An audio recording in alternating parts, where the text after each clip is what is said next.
This is the Roland RD88EX. It's a great portable stage piano, but today I'm not going to talk about using any of the built-in sounds. Instead, I'm going to talk about using it as a MIDI controller for a live keyboard rig, using a laptop for all of the sound sources. So why might you want to do that?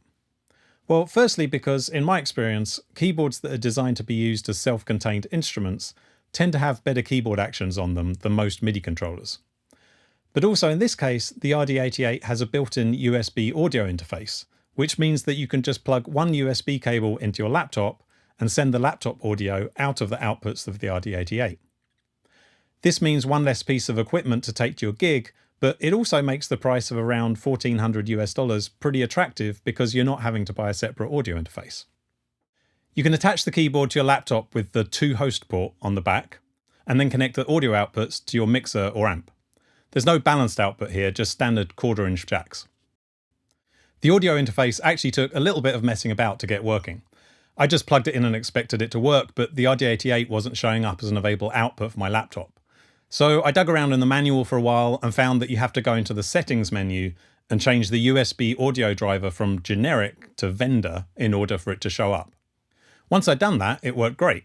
I've been running it for a while now at a buffer size of 64 samples with my M3 MacBook Air, and it's been really solid. The audio sounds great. I don't have any figures from Roland as to what the dynamic range is, but I can't hear any appreciable noise from the outputs, and it's certainly in line with other similar level gear that I've got in my studio in terms of sound quality. The keyboard action is the Roland PHA4 standard, which is in a bunch of other Roland boards, and it's been pretty well tried and tested over the years. I'd say it's got a medium weight to play, not as light as a Nord Stage, but not as heavy as a Yamaha CP. It's got an escapement effect, which is the tiny little friction point that you need to push through to make a note trigger, and it's very subtle, which I like. Some keyboards have got a pretty exaggerated escapement effect, which is way more than you'd find on an actual real piano. Now, escapement is a bit of a contentious subject because although it exists on acoustic pianos, it doesn't exist on electric pianos like Fender Rhodes and Wurlitzers.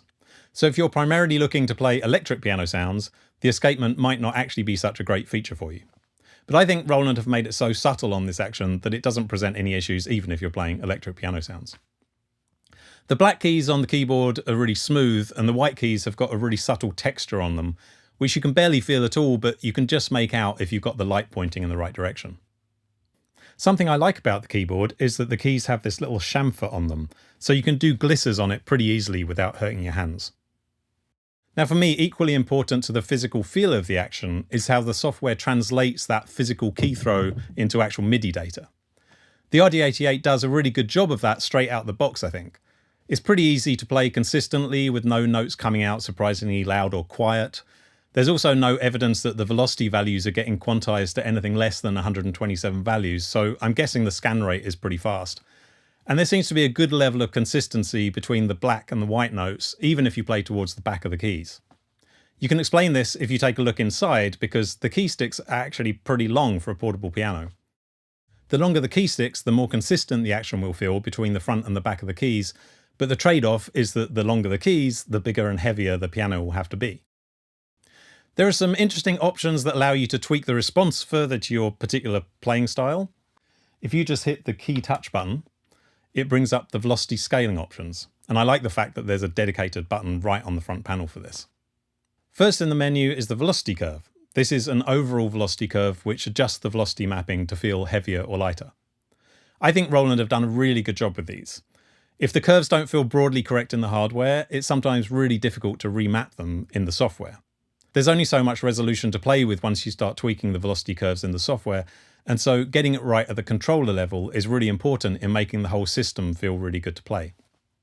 Under the curve setting is an offset, which I believe tweaks the shape of the curve a little bit more. Then there's a very odd parameter called velocity delay sensitivity. This adds a delay to the MIDI output that's proportional to the velocity. So you could set it so that the harder you play the keys, the more delayed the sound will be, or the softer you play the keys, the more delayed it will be.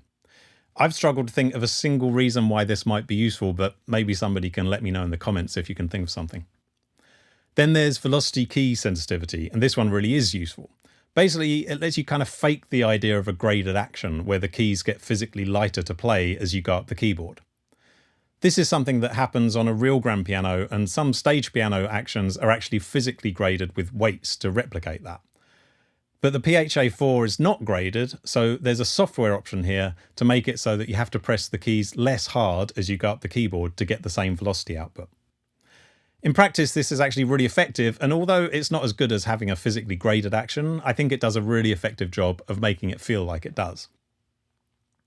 And finally, there's key off position, which can be set to standard or deep. When set to standard, you have to raise the key to about 6mm below the resting position to send a note off. According to the manual, this is the same distance that you would have to raise the key on a real grand piano to mute the string. And when set to deep, the note off is sent when the key is raised to about 8mm below the resting position. And this is meant to mimic how a lot of electric pianos like Rhodes or Wurlitzers behave. This one is pretty subtle when you play individual notes, but when you play for a while with the setting one way or the other, it actually makes a pretty big difference as you switch between playing acoustic piano sounds and electric piano sounds. And you can set all of these options up for the whole system, or per scene as Roland calls them, which effectively means that you could have different velocity responses and key off settings for each sound that you play. This might seem like overkill, but in my opinion, it's actually really important. The feel of an electric piano like a Rhodes is really different from that of an acoustic piano, and the software, to an extent, lets you replicate some of those differences. And something like the note off position is something that you could only change in the controller. You wouldn't be able to replicate that setting in the computer software. Some other things that I think are interesting about the RD88 as a MIDI controller are the actual controllers on it. There are 8 pots which send out MIDI CCs which you can map to whatever you like in whatever software you're using. And scene changers also send out MIDI program change messages, which means that if you're using something like StageBox as your plugin host, you can control the song selection by selecting different scenes on the RD88. If you're using MainStage, the RD88 has a DAW mode that lets you navigate your songs, and the song name actually gets displayed on the RD88 display. I really tried to get this to work and I couldn't, but I did get it to change patches using program change messages. Something else I really like about the RD88 is that it's got built-in speakers. Now, realistically, I don't think these are ever going to be useful from a gigging point of view, but there's a bunch of situations I can think of where just being able to hear a sound through these little speakers without having to power up your amp or PA or get the audio crew to route your signal somewhere would be really useful. So I think they're a really great addition. I like the fact that there are 2 extra foot controller inputs in addition to the damper pedal, and that there are pitch and mod wheels on the top, which are small but decent enough, and actually a bit of a rarity on stage pianos. One thing I don't really like on the RD88 is that it has an external power supply. I much prefer a standard IEC connector. It's more solid, and those types of power cables are pretty readily available everywhere. The weight is 29 pounds, which feels pretty manageable to me, even if it's in a flight case.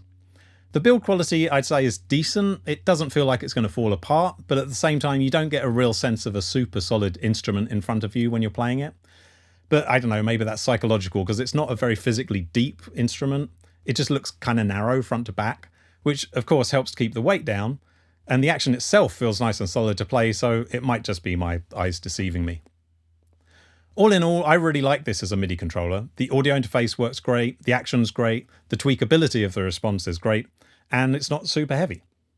It might seem like a bit of an extravagance to look into getting a stage piano to use as a MIDI controller, but I think it's worth looking into, particularly if you're using a computer as your sound source and you want a solid, convenient instrument to use to trigger the sounds. So let me know what you think in the comments, and I'll see you next time.